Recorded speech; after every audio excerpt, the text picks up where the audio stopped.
My name is Ted Gordon, and I'm interviewing Edna Humphreys Rhambo for the Commemoration and Contextualization Initiative. We're in a recording studio on the University of Texas at Austin campus. Thank you, Ms. Rhambo, for agreeing to this interview. This interview is being recorded, and unedited copy will be housed at the Briscoe Center at the University of Texas at Austin. Please know that if there's anything you do not wish to discuss, I will honor your wishes. If there are topics you wish to discuss and I haven't asked about, please do bring it up. And if we need to take a break for any reason, just let me know. All right, thank you. You ready, Ms. Rhambo? Yes, I'm ready. Good. Well, let's start with growing up. Could you tell me again where you were born and where you grew up? Just sort of detail those things for me. All right. I was born in Bastrop County, a little community called Utley, Texas. It's on the banks of the Colorado River. And my dad was a landowner. He not only did farming, but he also raised Herefords and whiteface and, other cattle. And during that time, I was a 4-H club girl because Daddy was a 4-H advisor. And so I participated in 4-H club activities such as raising baby chickens and doing planting gardens and etc. So that was at an early age in elementary school. I had to learn about eggs and the hatching of the eggs because we had a hatchery on the farm, and the different kinds of chickens, White Rock, Rhode Island Reds, and the Wyandottes. And so I know which chickens the yellow eggs come from, the brown eggs come from, and which chickens the white eggs come from. So all of this was learned as a 4-H clubber.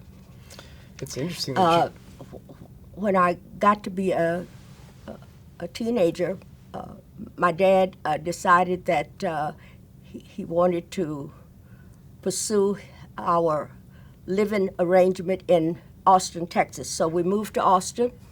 Dad worked for the State Board of Control, and my mom was a housewife. She had nursing training, so she did not do any nursing until after we got out of school. I went to Anderson High School for 4 years with my eye on attending the University of Texas because my grandparents had already stated that the University of Texas was the leading university in the state. It was one of the landmark universities, and that's where we would be going to school.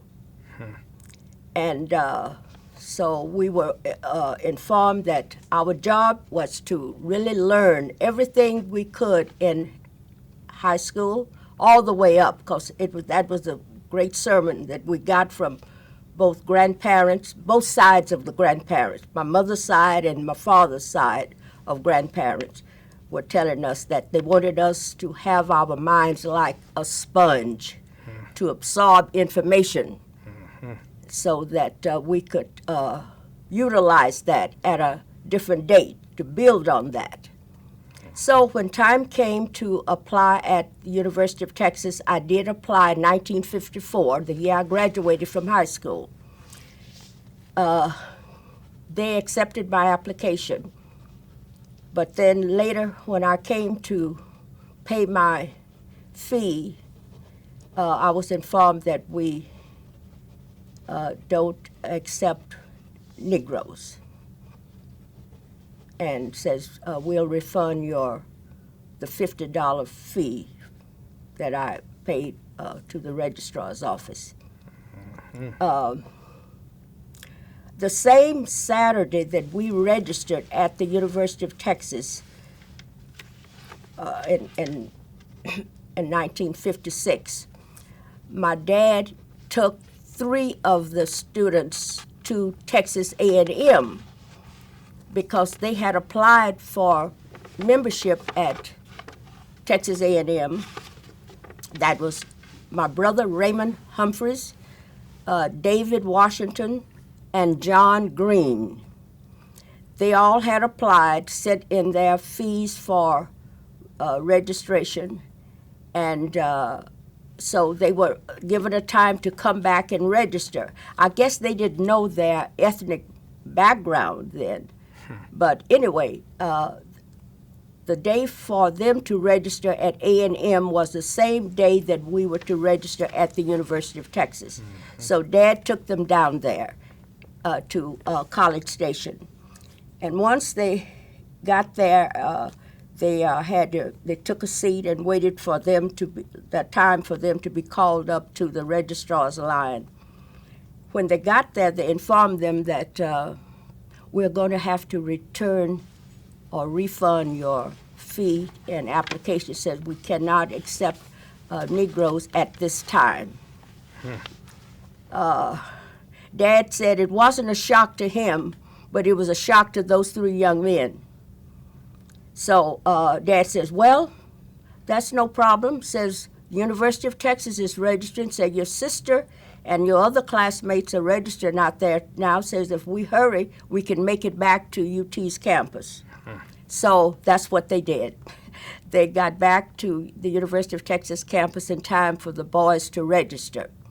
Also, they, since both of the young men, 2 of them, Raymond and David, were in the Yellow Jacket Band, they had gotten scholarships to the University of Oklahoma in music if they had chosen to major in music. But that wasn't what they wanted. David was medicine, and today he's a doctor. He's a precursor. He's the only doctor in our class. And my brother was engineer, electrical engineering. So they came back to the university, registered, and then had a chance to audition for the Longhorn Band. All right, as greater band men as they were, and the band, Anderson High School Band, had won many, many state competitions. When they auditioned for the Texas Longhorn Band, the director, whoever that was of the band at that time, said that you all can't qualify because you have marching experience, but you don't have stage experience.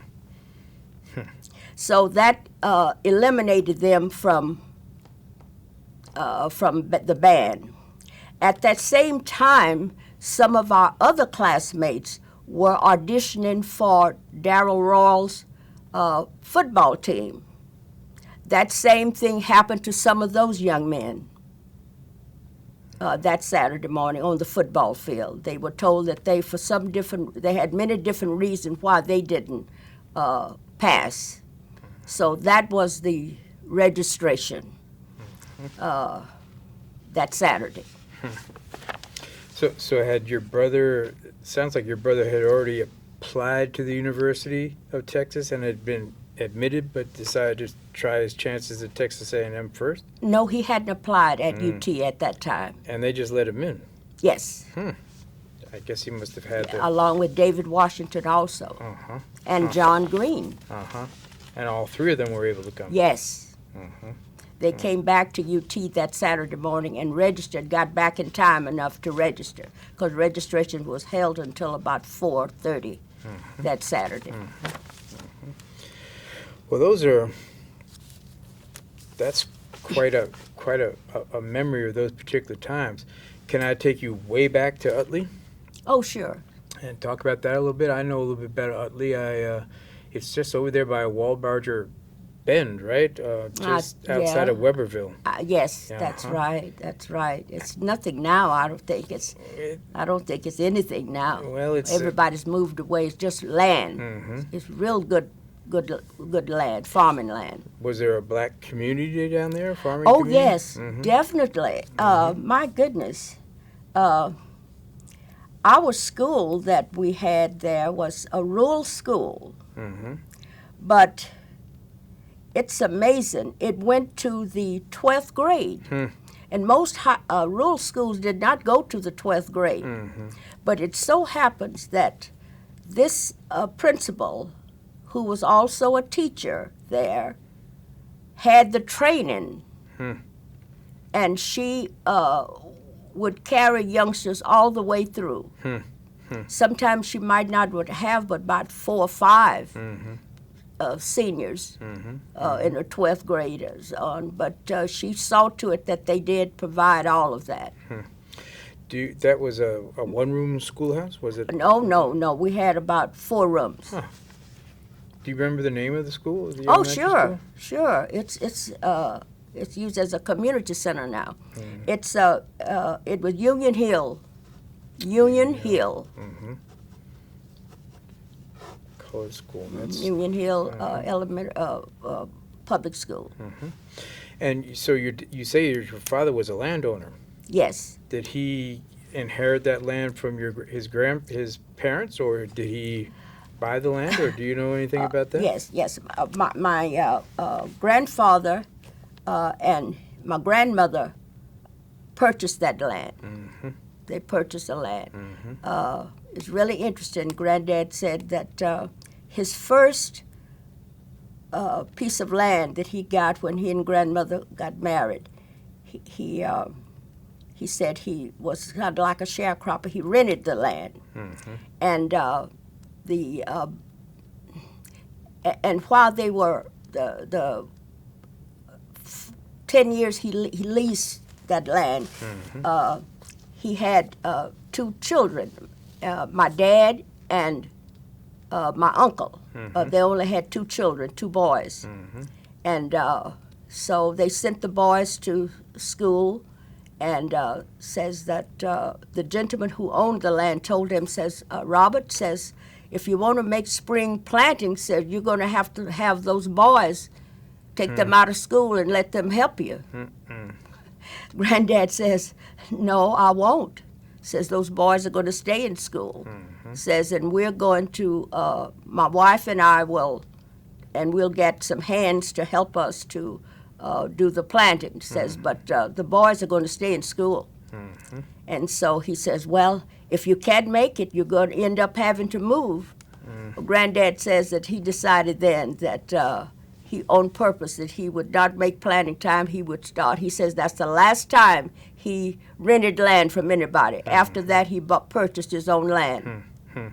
And whereabouts was that? That was in Bastrop County. Bastrop County, still yet. And so he was able to find a place over in Utley. Yes. And right. So it sounds like your grandparents and probably your parents had really strong feelings about education. Definitely. My did they have any education themselves? Oh yes, yes. My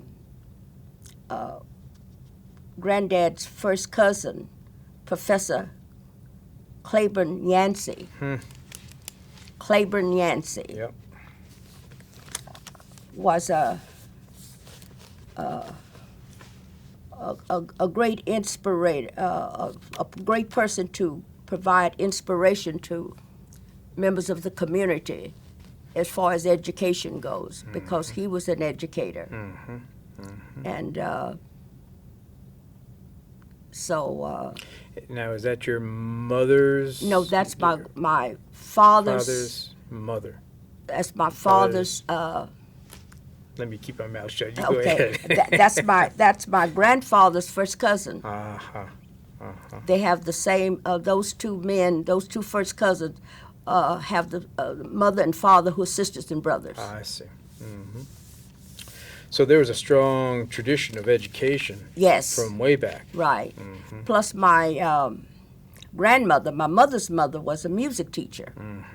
She taught. She was one of the leading persons to teach the quartet. That was her main thing. You've heard of the Southern, the Wings of Joy. Well, she was one of some of the teachers in those groups, to get the quartets. That was her forte.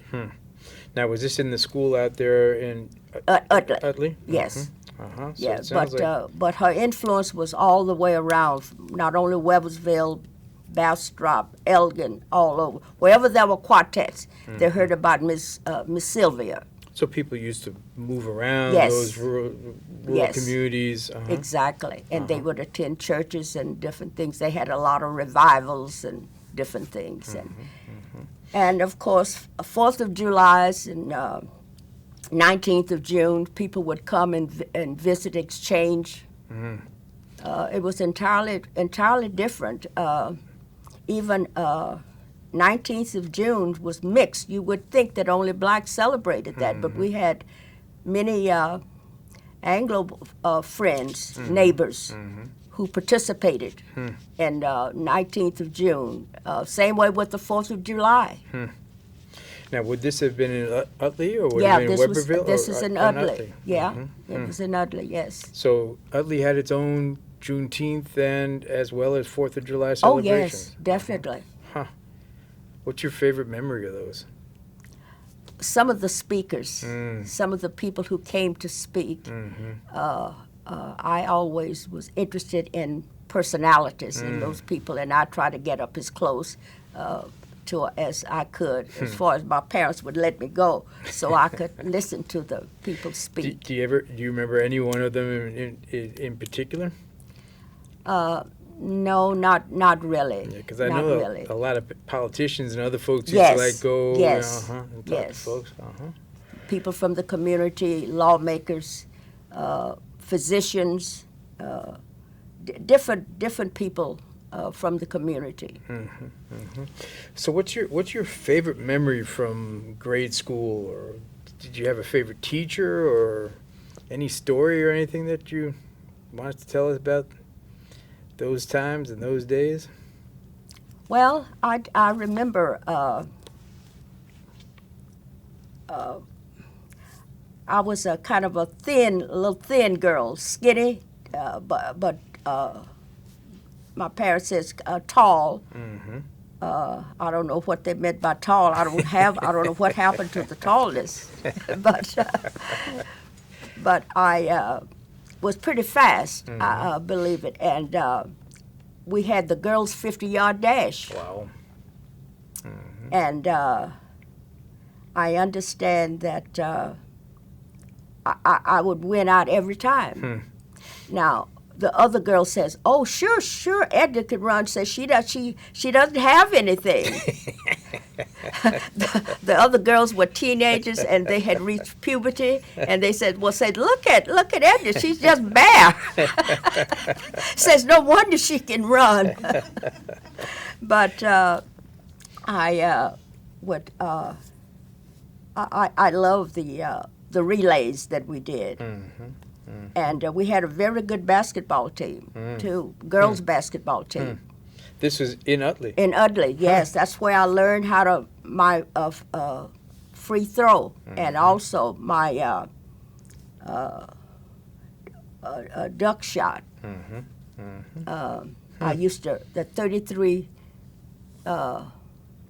degree point from the goal was always mine. That was it. Because I couldn't, being a short girl, it was hard to get into the goal. Right. So I had to perfect that 33 degree. A shot from the elbow. Yes, right? yes. I had to perfect that. And another thing, too, that I really did perfect, and that was pivoting. You see, in those days, girls' basketball was different. We didn't play like the boys do. You could only dribble twice.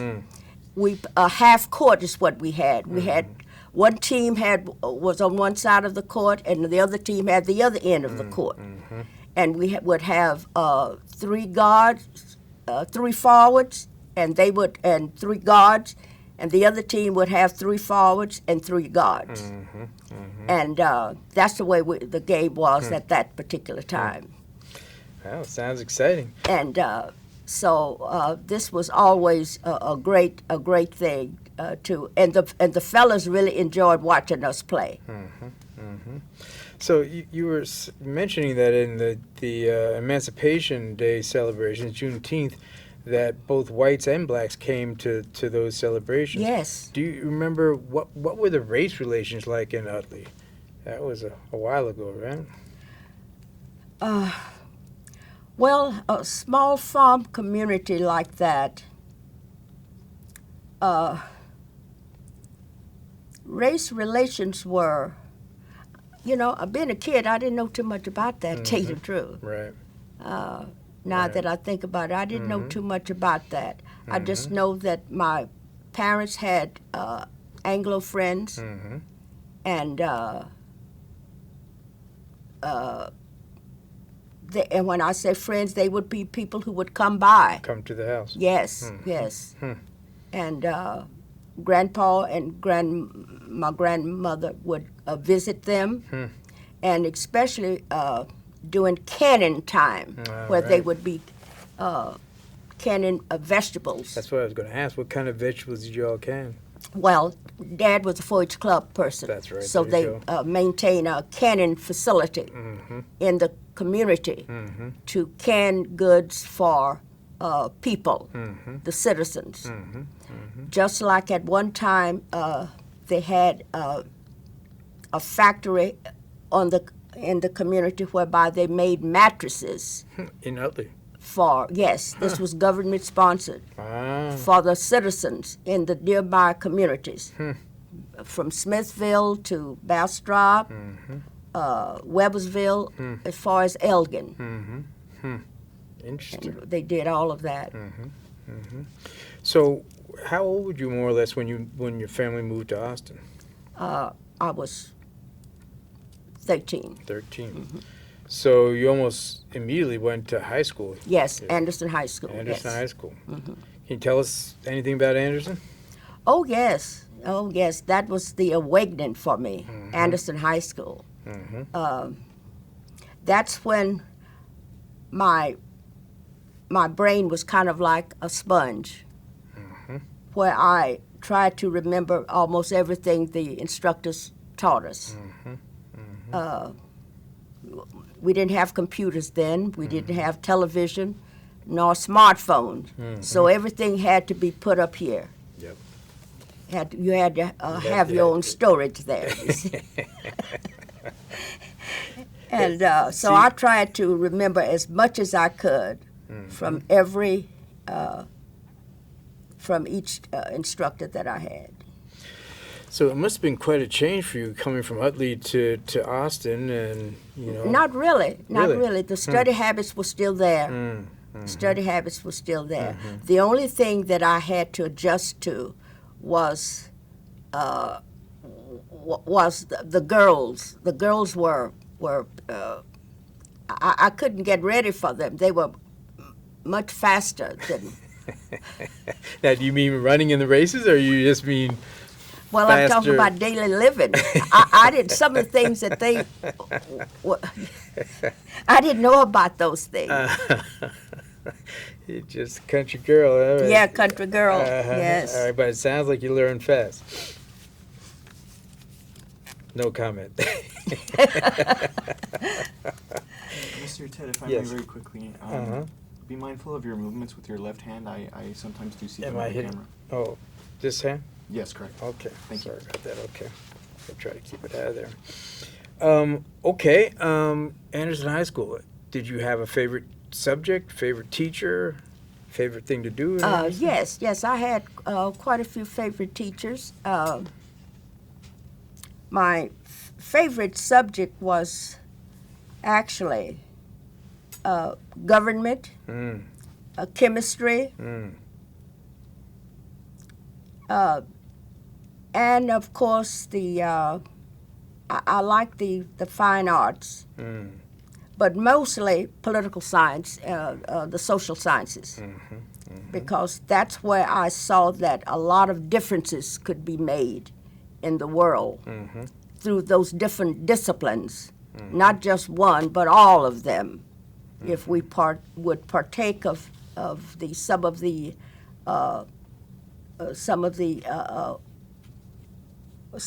disciplines, we could make a lot of changes in the world. So I kind of devoted my time to the social sciences. Plus, I had a great instructor from Morehouse, a Morehouse man.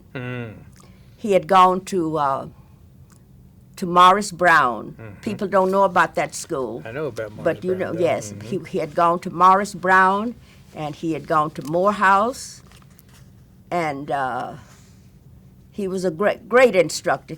I think he got his doctorates from, I forget where, I don't know where they got it from. No, he got it from, I think, Yale.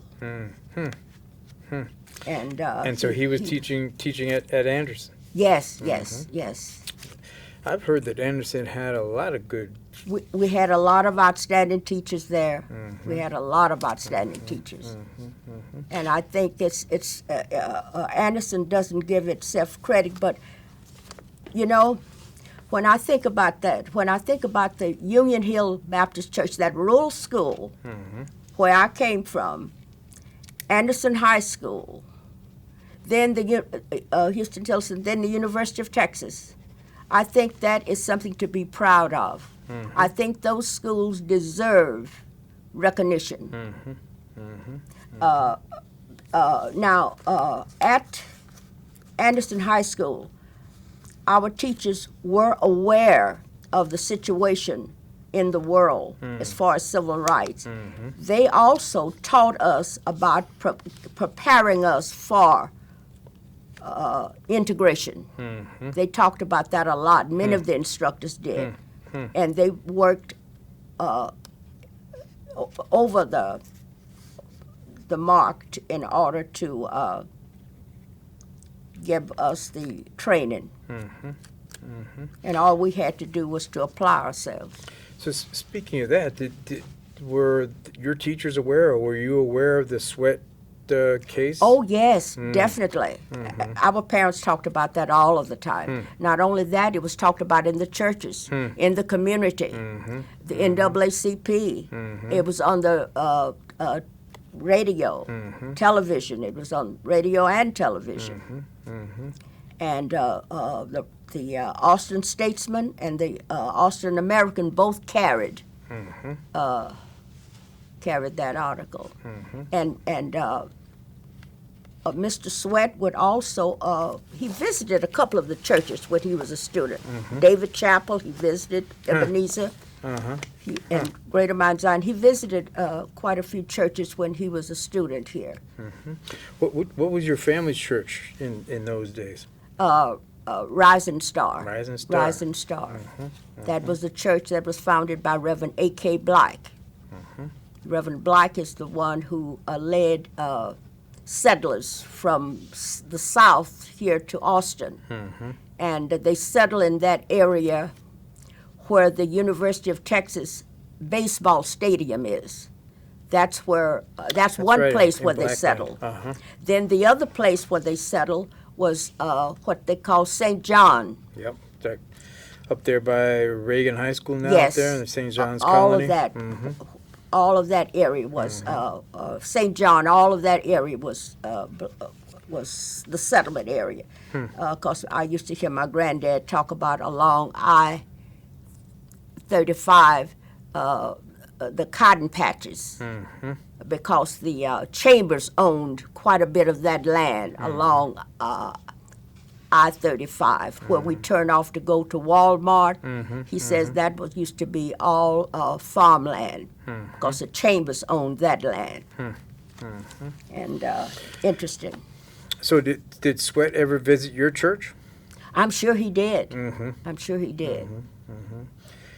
And so you said earlier on that your grandparents kind of raised you to believe that you could go to the University of Texas at Austin. Well, they said that we couldn't go then. He says, but Granddad says, but one of these days you kids are going to be able to study underneath that tower.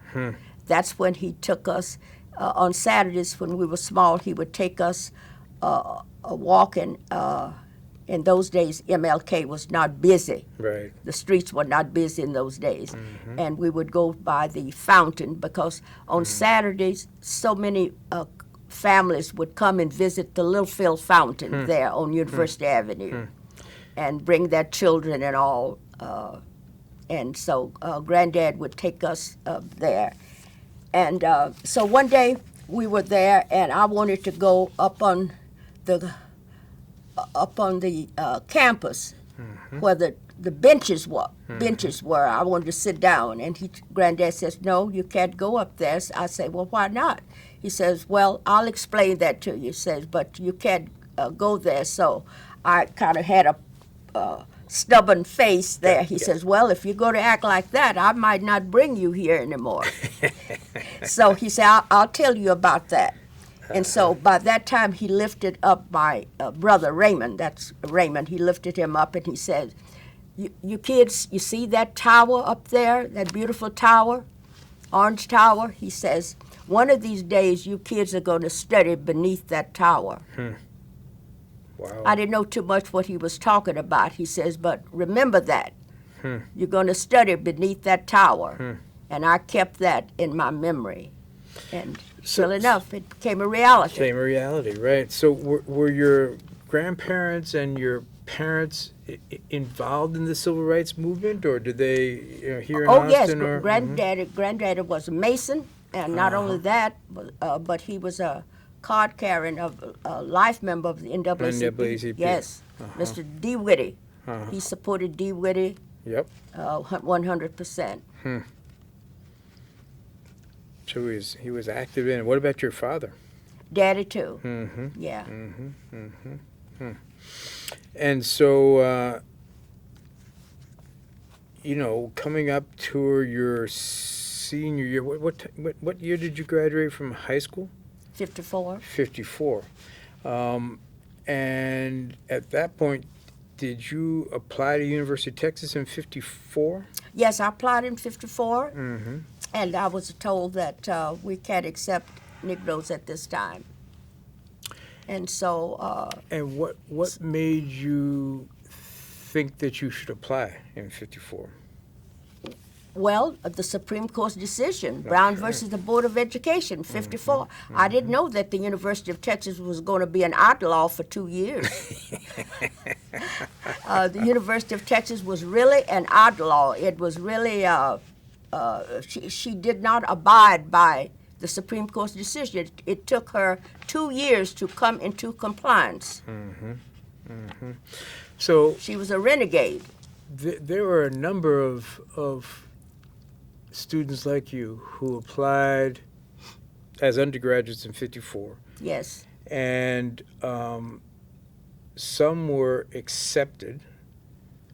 And it sounds like you were accepted, but when you showed up to pay your fees, you were denied. Is that how that worked? No, I wasn't accepted. You weren't accepted. You turn in your application. In those days, you turn in your application and the fee, the processing fee, whatever that was. Oh, I see. And you send that in, and then they give you a date to come out and make your rest of it. I see. And so I went the day to make my rest, and that's when they told me, says, well, we can't accept Negroes now. Says this is the policy.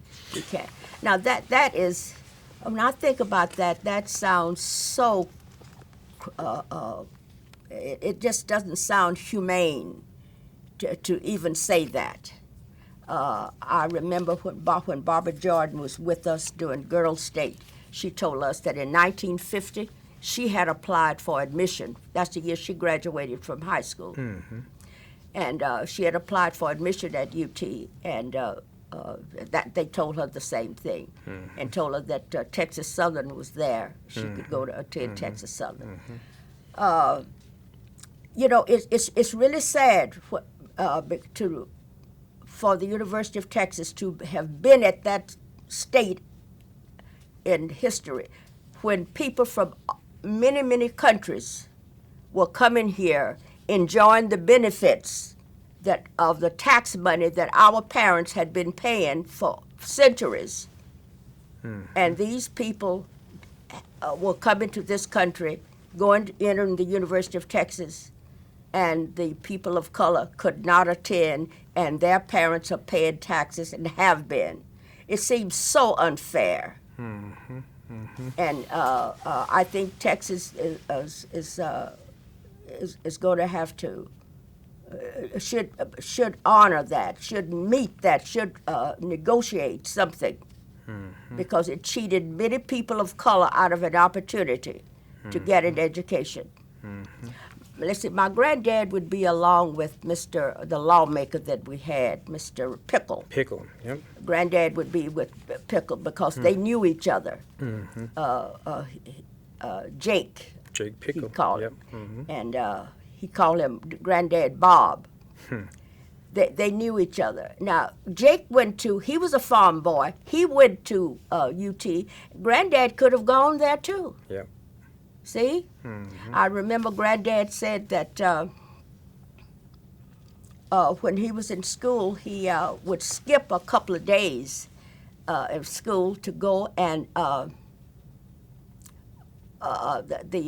Texas had a segregated baseball team. Yep. And Granddad says he would skip school a couple of days and be a water boy. And, take the water to the players, and they would give him something like 25 or 50 cents a day. And Granddaddy said that was a lot of money. He says if he would skip, let's say, school for 3 days, he could make about $1.50. He says, and that would take the family. He'd bring that home and give it to his parents, and that would help them along the way to do whatever they needed to do. And I said, my goodness. I said, well, what did you do? He said, well, I had my books with me. I still learn. I said, well, it's really interesting. I said, you have the most beautiful penmanship. He said, well, he says, I learned that too. He says, but penmanship is a lot of pride. It's skill, but also it depends upon pride. It depends upon how you want your writing to look. He says, and I wanted mine to look good, so I made my letters good. So I was telling him, I said, Granddad, your penmanship is beautiful. Because when I was teaching, he would write me letters, let me know how proud he was of me, and giving me advice about being my first time being away from home.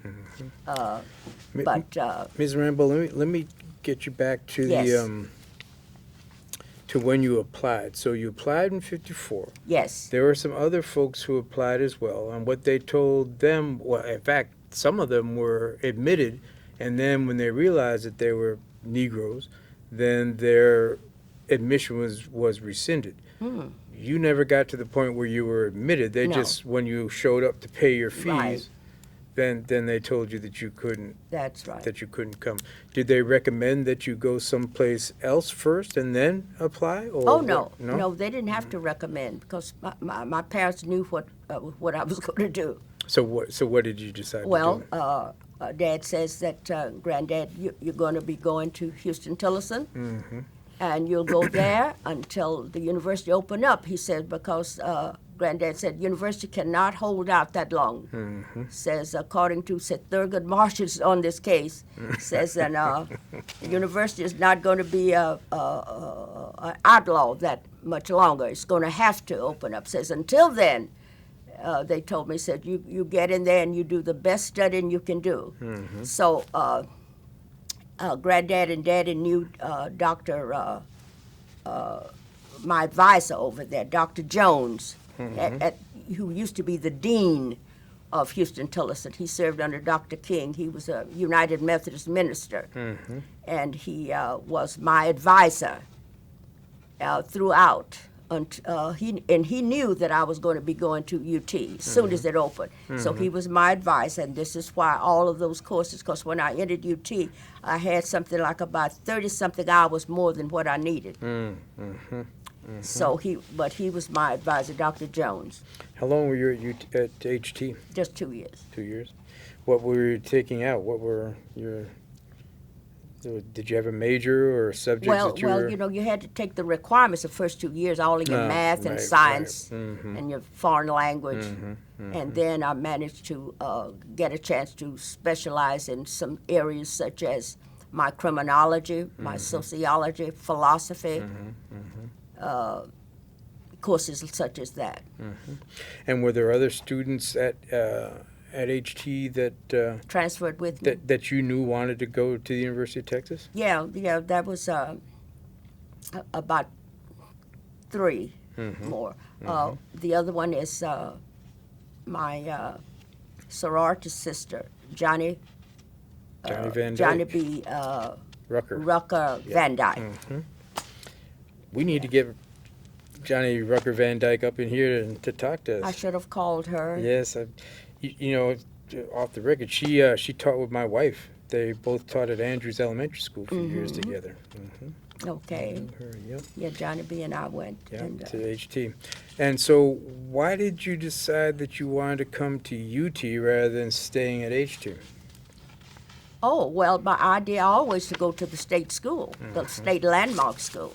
See, not that I don't like the private school. My grandmother went to Houston Tillotson because that's all they could do at that time. They would have probably gone there anyway because they were United Methodists.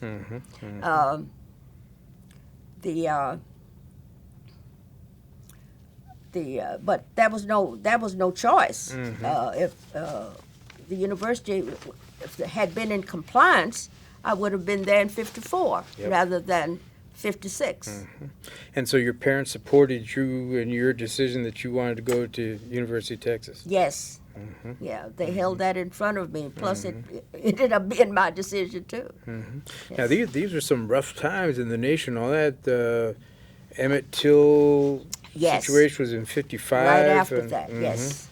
That's right. Did that affect any of your It thinking? made us a little weary, and I thought about it so many times, and our parents reminded us how we had to be careful, be very careful. What you say, what you think, and what you portray, just be very careful, and respect everyone, and do not, and if you make a mistake, you offend, apologize, I'm sorry. All of those things that we were taught how to do. So, and most of all, respect our teachers, regardless of how they treated you. Always respect them, because they deserve it. They deserve that respect. And if there was, if your rights have been violated, that could be dealt with at another time. But you make sure that you don't do anything wrong. So that's kind of. Can you walk me through the process of applying to the University of Texas that second time? Did you have to take an exam? Did you have to, what kinds of things? No, I had to redo another application, and as a matter of fact, it really was interesting. My second application was taken by 3 young men. You know, it was really great in those days. Some of your classmates would be the ones to really help you. Even John Hodges encouraged me to go get that application in. So the 2 young men who took my application in and scheduled an appointment for me were Narcelle Haywood, and yes. and Bobby Norwood. Huh. Those 2 boys. Yep. I never will forget. They Precursors. came by that Monday night. It was raining down cats and dogs, and they came by the house and told me, says, Edna says, you got an appointment for Saturday. Says, and it's, and he says, I have written it all down. He stood on my porch and it was pouring down raining. He says, says, I've written down here, said, make sure you're on campus there. And at that time, this coming Saturday, says, I made you an appointment. The chairperson of the department, Dr. Clark Gill, and you meet with Dr. Haspel. What was the vice president. Anyway, the vice president. You'll meet with Haskell. Haskell. Haskell. Yeah. Mm-hmm. You'll meet with them this coming Saturday morning. I said, okay, thank you very, very much. I said, drive carefully. Now, they were in a cab. Mm-hmm. Mm-hmm. And so, but they did that for me. That's a wonderful Scheduled memory. an appointment. Mm-hmm. They had taken my application in and scheduled me And an schedule the appointment. appointment. So Daddy took me out on campus that Saturday morning, and everything is history, you know. Mm-hmm. All right. Well, I want to hear more about that history. So, what was the interview like? What happened? Well, the interview was really great. I was very impressed with Dr. Haskell. Mm-hmm. Very impressed. Mm-hmm. He gave me a pep talk and told me that the university was going to do everything that it could to make sure that I got one of the best education possible. Nice. Oh, I felt so good. Him telling me that. And he says that he said, I suggest that you take courses from all of these departments in addition to your program. I was a Plan 4, in addition to your program. But he says, I'm going to make sure that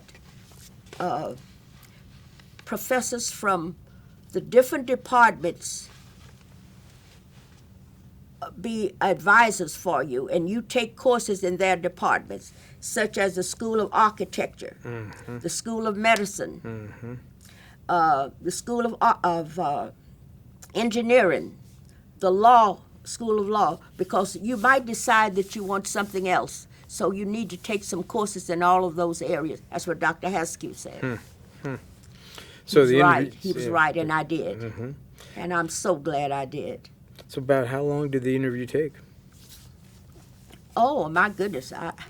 So interesting. I don't know, but maybe about half a day. Oh, really? I was out on I was at campus that whole Saturday. So, did you have to meet different people? Different ones, yes. Dr. Kinnemer, who was a chairperson of the School of Fine Arts. Dr. Silver, do you remember him? He had one arm. No, I didn't know him, no. Brilliant man. He was in the School of Arts and Sciences, but I think he taught philosophy. Silver. So all the students, at least from Austin, had to come for an interview, and then you met different faculty members? It was different with the other department. I was in the School of Education. School of Education. Yeah, Dr. Clark Gill was the dean. See, mine was School of Education. See. And so is that what Plan 4 was? What you mentioned? Yes, Plan 4, yes. It was the School of Education. Yes. I see. Those plans. There are about 5 or 6 plans for math teachers, science teachers, Oh, I see. all of that. I see. All right, good. And so, so it sounds like you left campus feeling positive about things. Positive about what? About the possibilities here at the University of Texas, definitely, about the university. definitely. My whole world. I mean, I live for that. I could hardly wait to get to my classes every day.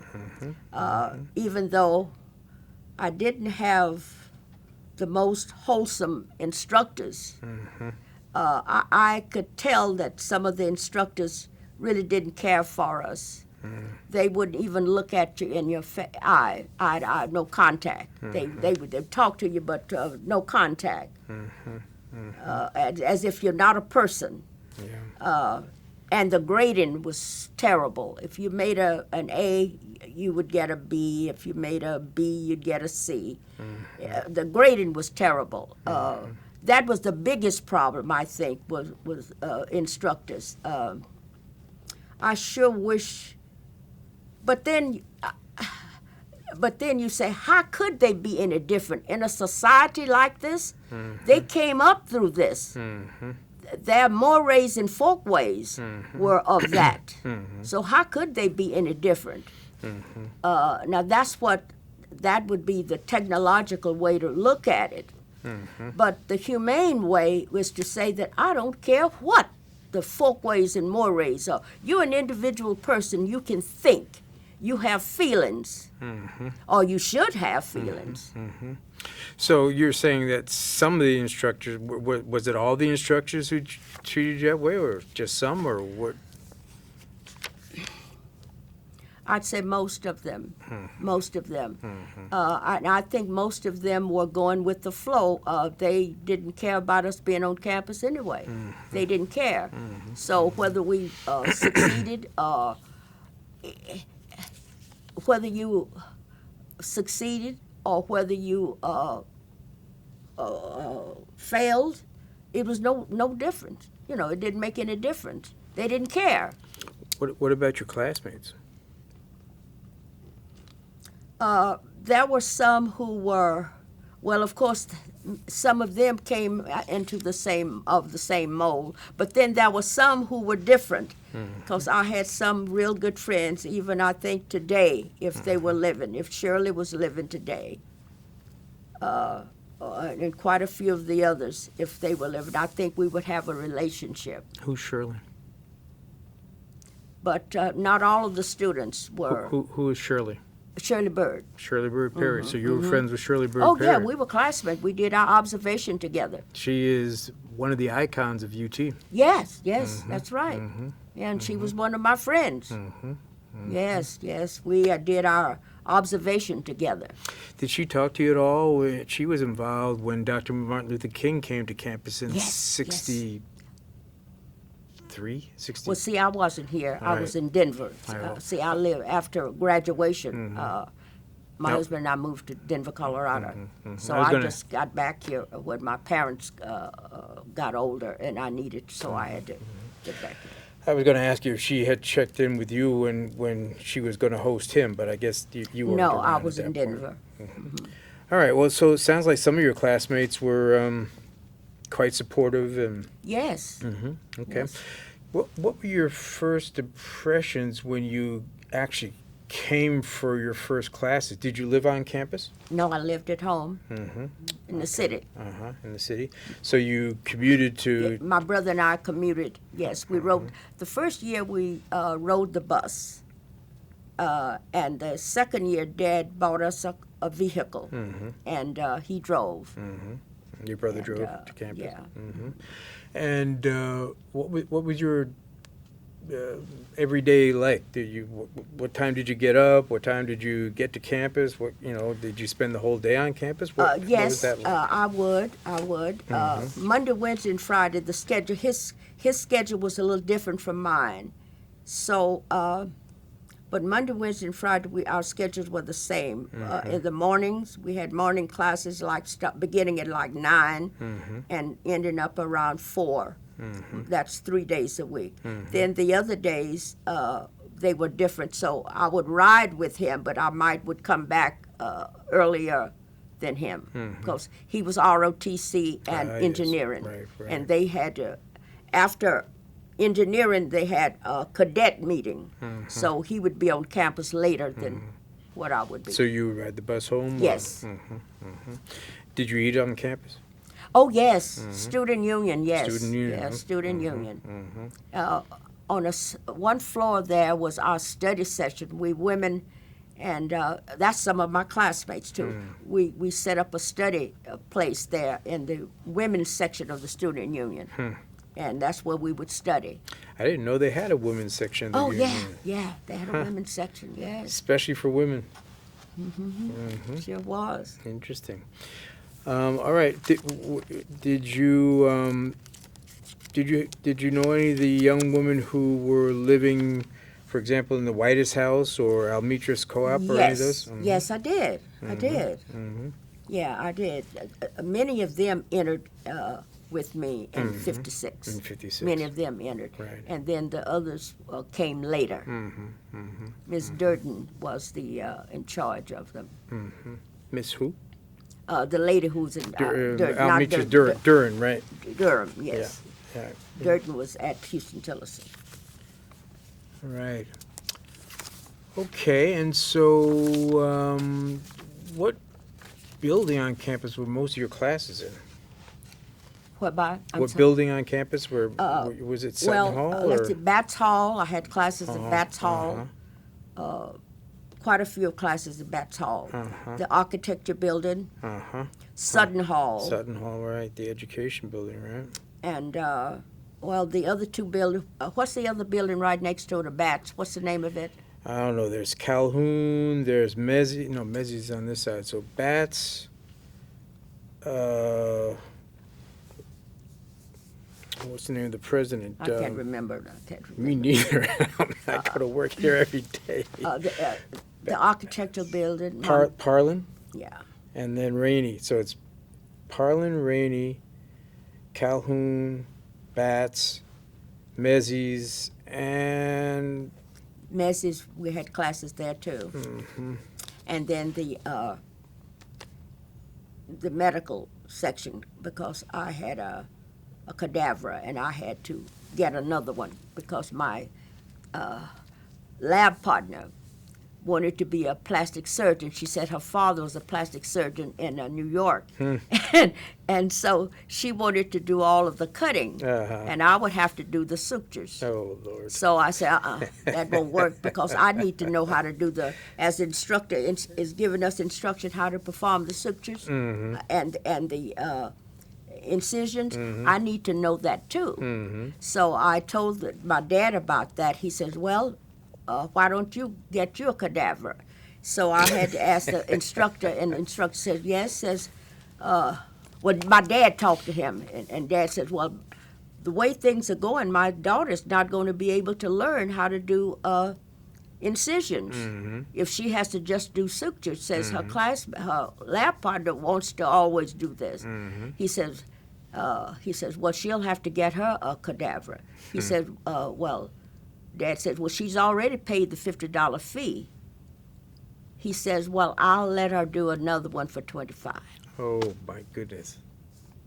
So, see, so I did. That's how I was able to do mine, and so at that particular building, that was seemed like that building was near the student union building.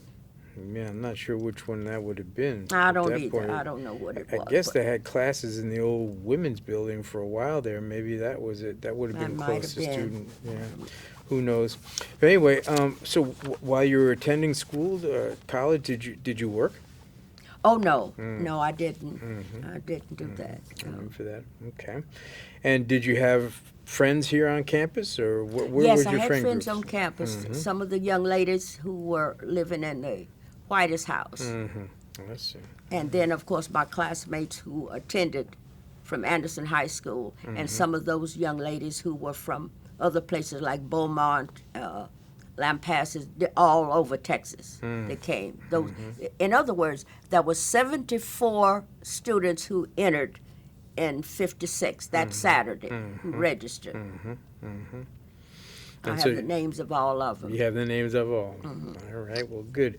And so you met them during registration, or was it time for registration as well as during class time? And now that we're all precursors, those of us who are still living, still get we together? affiliate. Yes, we've And, lost so many though. And what did you all do for entertainment back in that day?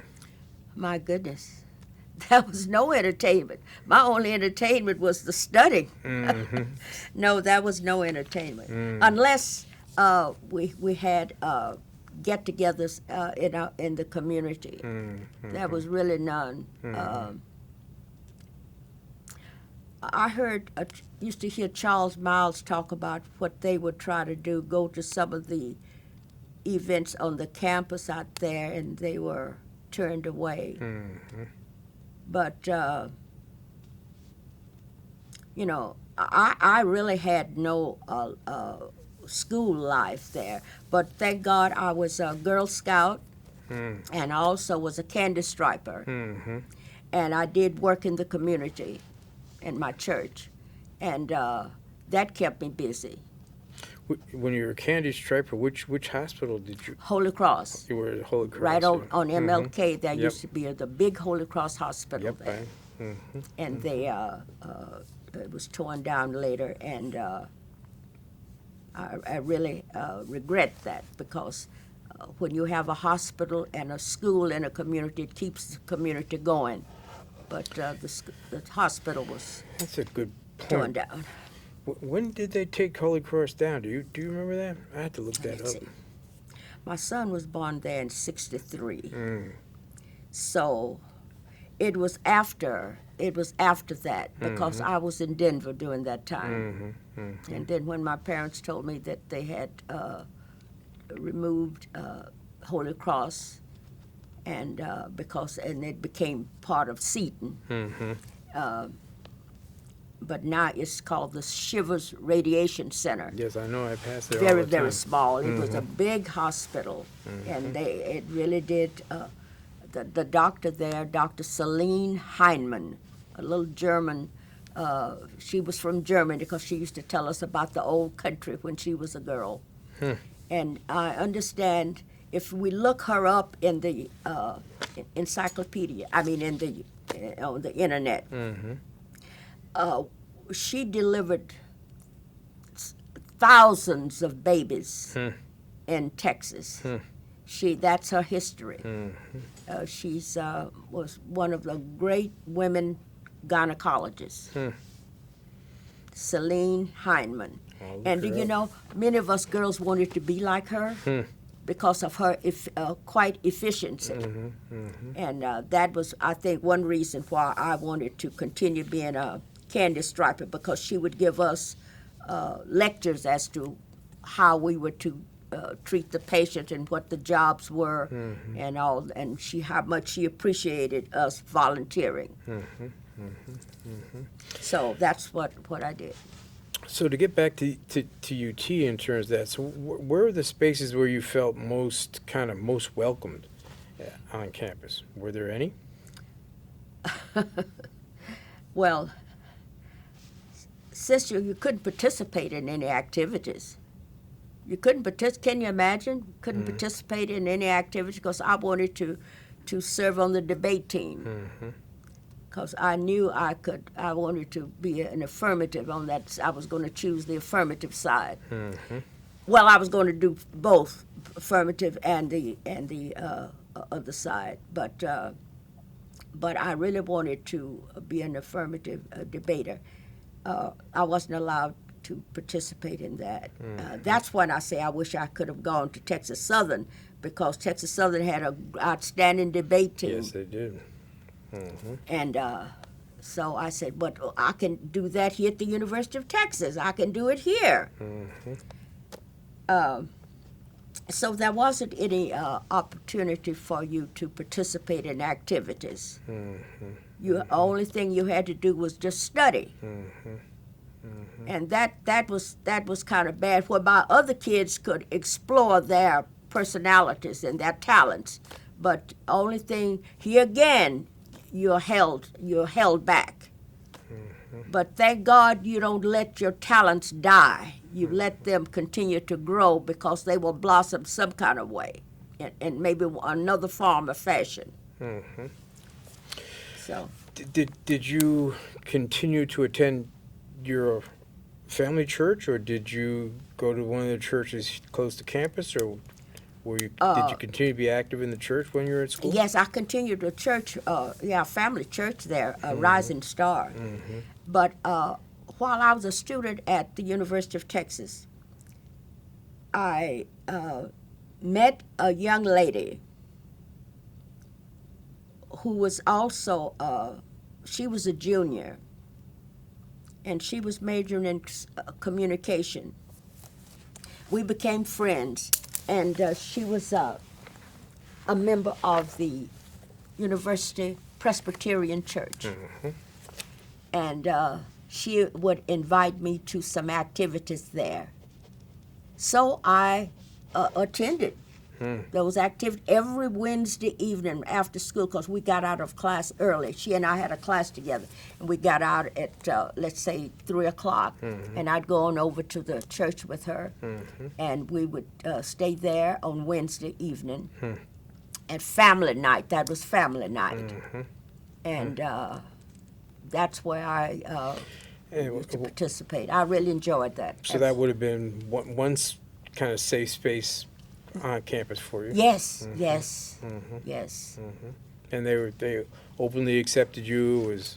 Oh yes, definitely. As a matter of fact, by being a friend of hers and attend there, do you know they hired me to be in charge of the children during family night?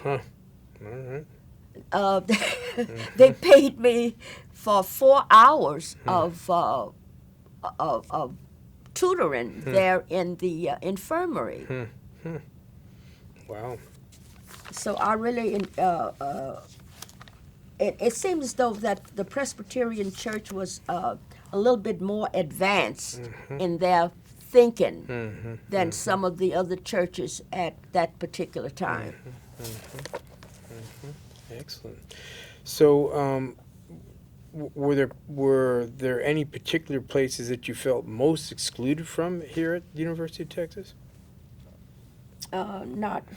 No, I guess not. I hadn't thought about that. I guess not. Okay. Were there any other challenges that you faced here? So during your whole time at the University of Texas, did you live at home? Is that? Yes, something I you lived did at home. the whole Yes. time? So graduation, what do you remember about that? I didn't have a graduation. I didn't have a graduation. I finished my work in August during the summer. Maybe that's the reason. But no one contacted me about any kind of graduation or anything. My diploma was mailed to me. I had to send it back because they misspelled my name. No one. I'm not even in the yearbook. Not at all? Not at all. Do you remember them asking people to come in for photographs or anything like that? Oh, no one ever contacted me about anything like that. Nothing. Nothing like that. See, many times I felt like a non-person. That's a can you imagine a very, very bad feeling? You're on campus, you're going to school at a place, and you feel like a non-person. Except the classmates that you know who are friends with you, who wave at you across campus or call your name across campus, and you meet up when you're walking on one side, and one would call you, Humphreys, meet you at the student union. Okay, see you in class. You know, this kind of situation. And that's just about all there is. There is nothing else. I often think about that. It was entirely different the 2 years I went to HT. It was entirely different. Every Friday morning at 10 o'clock was Vesper. I really enjoyed that. That was the biggest thing that I missed from HT. There were no classes after 10 o'clock, no classes at 10 o'clock. Everyone had to be in the auditorium for Vesper. I was an AKA, so I had to have my green and white. I didn't tell you were AKA. And the Deltas sat right behind us, the red and white. The Zetas, blue and white, sat right behind them. Across was the Alpha men. They had to be there in uniform. And then the Sigmas and the Kappas, they had to be there. And so Dr. Jones would usually be leading the invocation and the study, whatever that's going to be. There would usually be guests there, different guests every Friday morning. All of the students were expected to attend. All of the instructors were expected to attend Vesper. That was a very, very important on Friday mornings. Then when you leave school that Friday evening, you felt fulfilled, like you had something, you carried something over the weekend. And that's one thing that was really great about what I liked about HT was the Vesper. I don't think they do that now because everything is different now. Everything is different now. So you said you pledged AKA when you were at HT. Yes. Was there an AKA chapter at UT? Not at that time. That first semester at at the University of Texas, we established a chapter. So you Yeah. played a role in that. Yeah. Yeah, we established a chapter. And was that an active chapter? Did that help you to feel part of the university? Or? Yes. Well, it was in its infancy. When I left, it was in its infancy. But it's very active now. Yes, I know it Oh, is. very, very active. So when you left the University of Texas at Austin,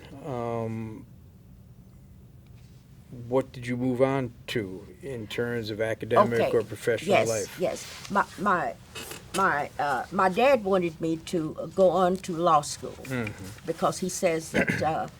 I said, well, Dad, I need to see what's out there in the world because I've been so sheltered and I haven't. I say I want to see what's out there. He says, well, I can tell you one thing. When you start teaching, and you'll probably never get back to law school. He says, so why don't you take this time? Said, your mom and I, we can afford to send you on to law school. Says, why don't you Monday go back and register for law school? I said, well, I'll think about it, but I say I really want to teach. I want to see what that's like. So my first teaching assignment was in Lufkin, Texas at Dunbar High School. I taught there for 1 year, and then the Austin Public School, the superintendent found out that he had an opening, and they contacted me. I was up in North Texas at grad school that summer, and to come back when I came home for the summer to make sure that I came to the office and talk. And so anyway, that's when I was hired for Keeling. So you taught at Keeling Junior. Keeling Junior High School. Junior high school. And then I taught there. And then when my husband graduated, we left and went to, in '63, we went to Denver, Colorado. Well, do you want to talk at all about your husband, and did you meet him here at the University of Texas? No, he was, we were classmates at Anderson High School. So he was here in Austin all the time? Yeah, he's an Austin boy, yes. But we weren't girlfriends, boy, we were just classmates. When did you get married? After you graduated? Yes. Yes, after we graduated. From UT? Yes. Okay. And from Keeling, you say you moved to Denver, Colorado? Yes, Denver, Colorado. Why did you all decide to move to Denver, Colorado? Well, Austin was like back in the horse and buggy days at that time. That was before LBJ became president. And we got tired of back of the bus. We got tired of not being able to sit where we needed to when we couldn't buy. We couldn't have at Woolsworth. Got kind of tired of that kind of situation at Woolsworth. We got kind of tired of situations at Scarborough's and the general situation in Texas. And we decided that we were not going to put up with it anymore. That we would come back when we got the necessary personal tools in order to help lead them out of the dark ages. That's what Clarence and I told us. I said we go in and develop some tools so we could lead them out of the dark ages. So that's what we did. We went to Denver. And what did you do in Denver? Clarence got on with the school system. I was on a maternity leave, so in those days, if once a lady had a baby, you had to be out 2 years. That was a requirement all over the country. Wow. So I was on a maternity leave, so I couldn't get back into the school system until 2 years. So in the meantime, I interviewed for a position as a docent.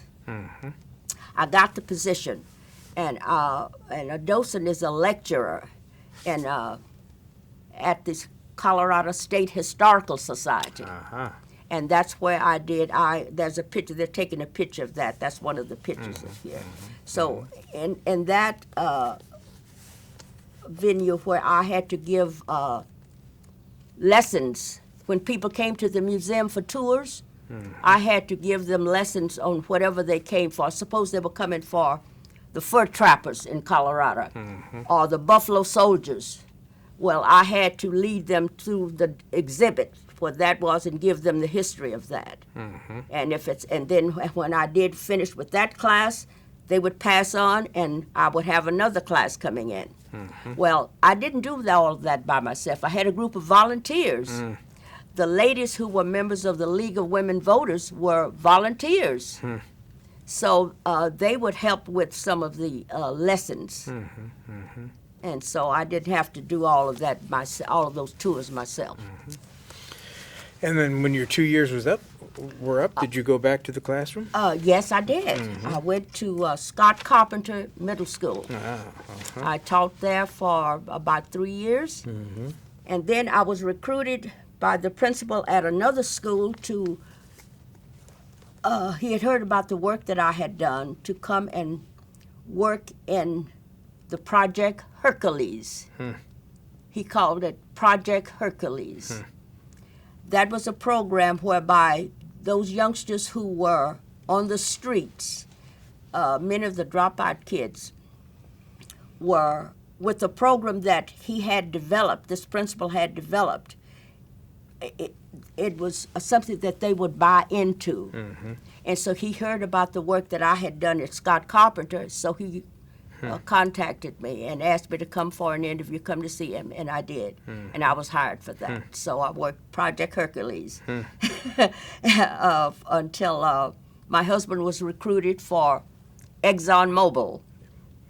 And when he was recruited for ExxonMobil, then that started our traveling to, transferring to Nebraska, Kansas, Canada, etc. And did you continue on with your teaching career in those places, or? Nebraska and Kansas, yes, definitely. Definitely. Now, Ms. Rhambo, do you want to talk at all about some of your memories of your brother's experience at UT? Yes, yes, I do. Raymond Humphreys was my brother. He's 2 years younger than I am. And he and I entered the University of Texas the same time. If you remember, as I said previously, my dad had taken Raymond along with two of his other classmates down to A&M to register for classes. And they informed them that they did not accept Negroes at this time. And they came back and registered at UT. David in the School of Medicine, and Raymond was engineering and ROTC, and John was architecture, because John was a protege of Narcell. Narcell Haywood. Right. John was. So,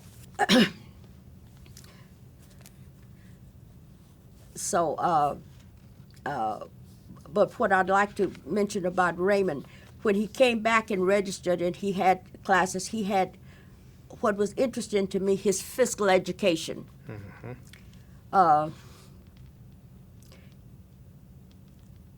Raymond quizzed out of swimming and other activities. The only thing he did in physical education was tennis. Okay, he quizzed out of the other. Now, I don't know whether he quizzed out, because Raymond is not a swimmer. I don't know how he could quiz out of something, but I know what the situation was. They probably didn't want him in the pool. The instructors didn't want the. I don't think. I one of these days I'm going to try to ask as many of those black males who attended, what did they take for physical education?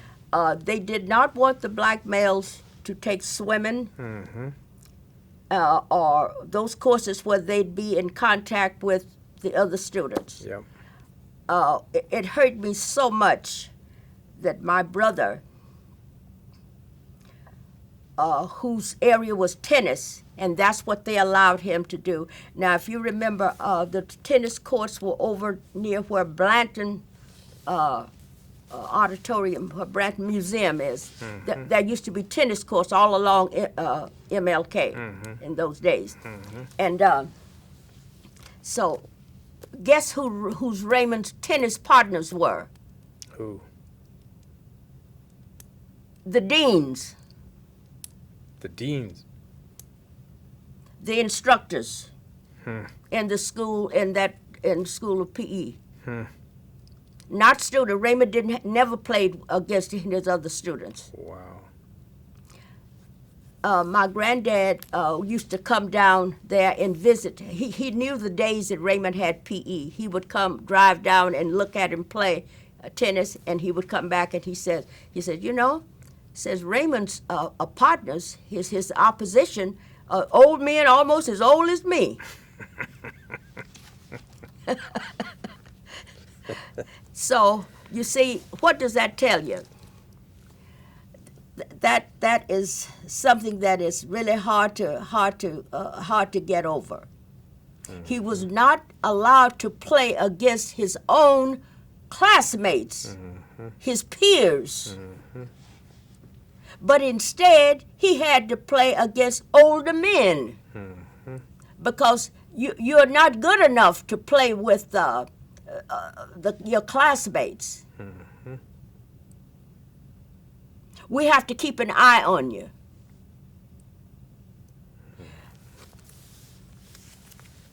That was something that was really kind of hard to take. Well, that's what my brother did for a full year. That was his physical education. Thank God his engineering classes, the ROTC was not like that, the Army ROTC that he was a member of. But that was his physical education. I don't know about his other classes, in science and all of those other classes that he took, but that was his physical education. And I'm sure the other young men, because I heard some of the young ladies says they didn't take swimming. They didn't. The same way with the young ladies too, because they weren't allowed to use the locker rooms. I think the days that they had PE, they would either carry their gym clothes with them or wear them underneath their dresses. Now, you didn't have that experience yourself? Oh no, I didn't have to take PE. Because I had finished finished at all HT. of that. Didn't have to. Anything else about your brother's experience at UT that you want to talk about? That was the biggest thing that really did cause me some stress. He never complained about it, but I never liked it. I never did like it. But what I was impressed with his career after UT, when he worked with the Army and the Department of Defense at Huntsville, Alabama. I was very, very proud of him doing that work. And I asked him, I say, now, are there any other students from the University of Texas there that you know of? He said, well, Edna, I really don't know, said we don't have time to discuss where somebody's from. I said, well, I know that, but I just thought maybe you had heard that there are any other students from UT. As I said, I was very, very proud of him and the work that he did, and also proud of him when he followed the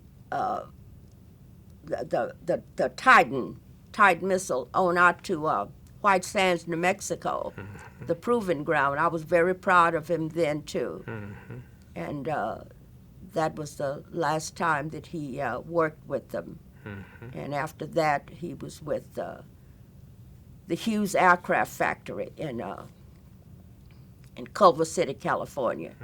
And then IBM heard about him, and after that, the stint there, he came to Austin and worked for IBM. So, Ms. Rhambo, as it says here on this paper, your decision to attend UT Austin made it possible for other black students to attend. Yes. What advice do you have to give the current generation? Oh, the advice that I have to give to others, just like my son. My son was supposed to have attended school here, University of Texas.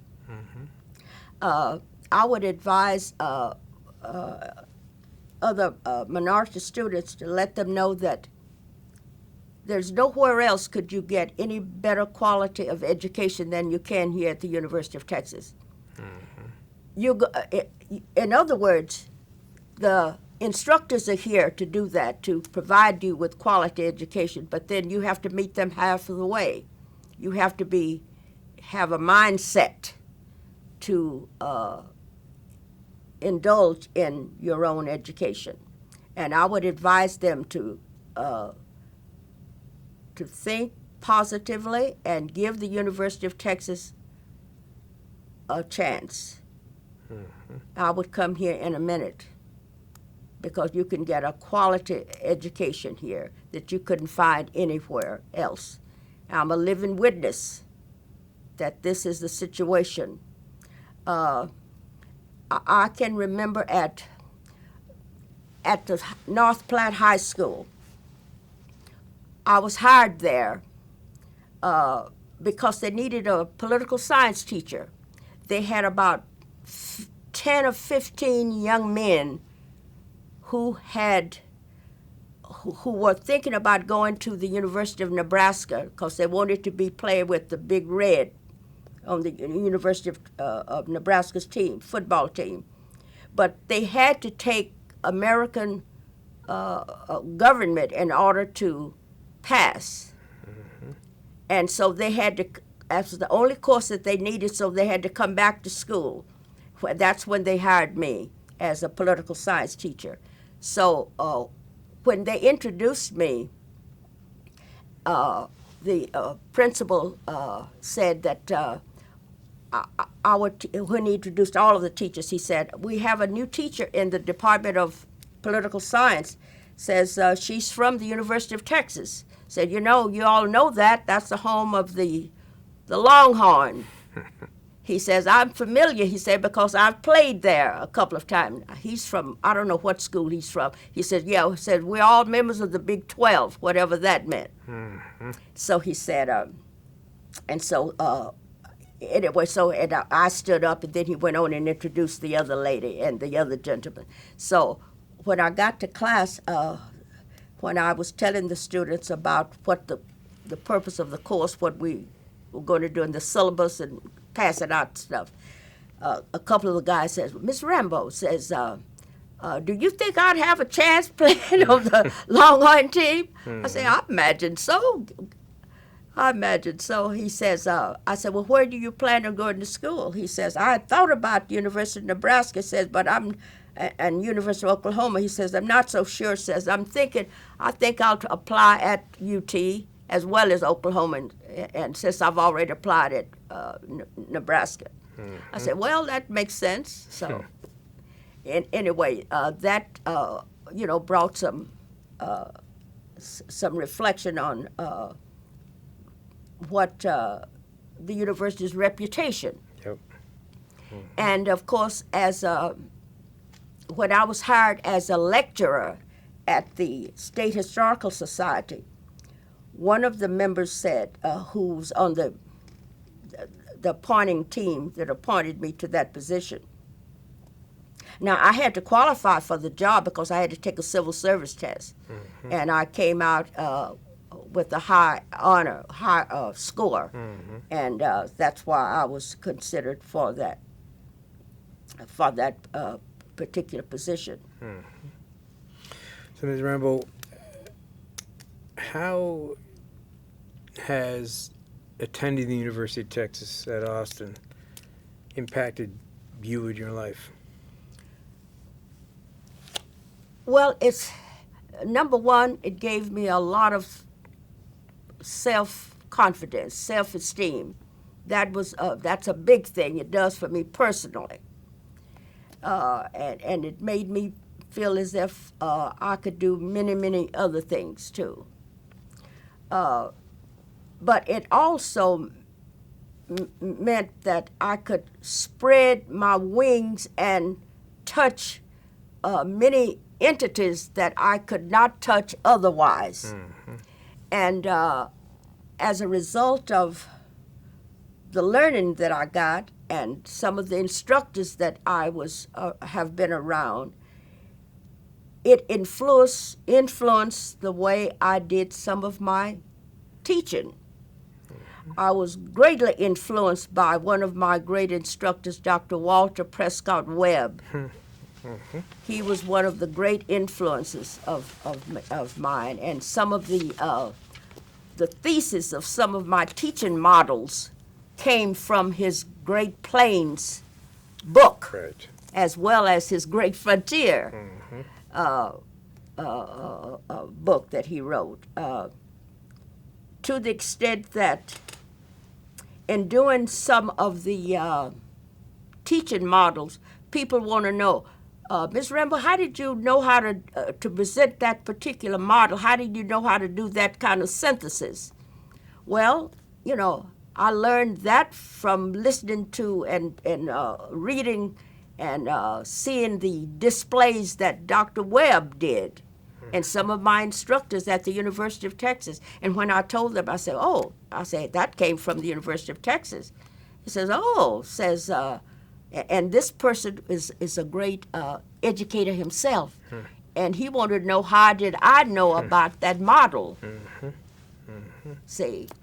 So the University of Texas will help you to build yourself up, and so you will expand into other areas, because the inquisitiveness, and I told you about earlier in my life, my objective was to absorb as much information as you possibly could, to have your mind like a sponge, and absorb as much as you possibly can.